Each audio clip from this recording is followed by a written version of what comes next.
Climate change is the main driver of heat waves, and that's the evidence for that is overwhelming. There is no doubt about that.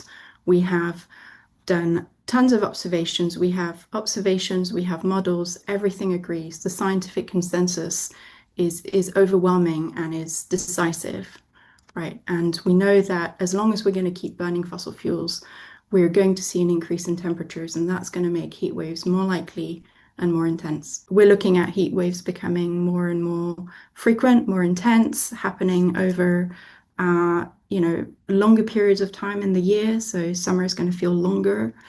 And we're looking in some places at, heat waves of 40, 45 degrees, almost 50 degrees temperature, probably more than that in the next 20 years.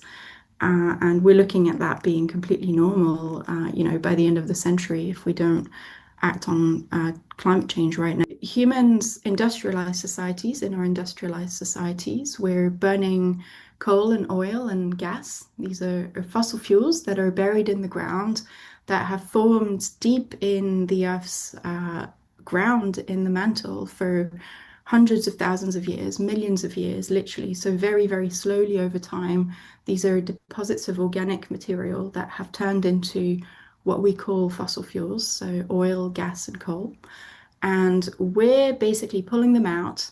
We're burning them over, the Industrial Revolution was about 150 years ago. So we're talking about timescales of just a few years compared to these millions of years. And as we burn these fossil fuels, we're releasing carbon dioxide into the atmosphere. And carbon dioxide is a really, really potent greenhouse gas. That basically means that when you burn it, when you put it into the atmosphere, it makes the atmosphere warmer. Oceans play an important role in our climate.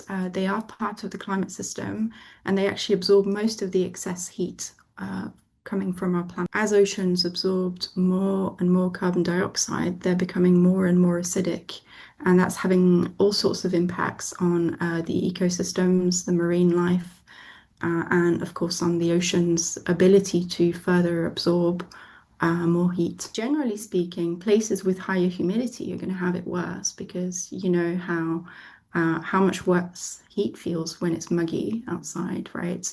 And if you're in a city, you also have these urban heat island effects. So basically the tarmac and the concrete absorbs all this heat, and they get warmer, and also these places don't cool down as much during the night. So you're more likely to have these prolonged, 2-3 week events where the temperature just doesn't go below 20 degrees at night.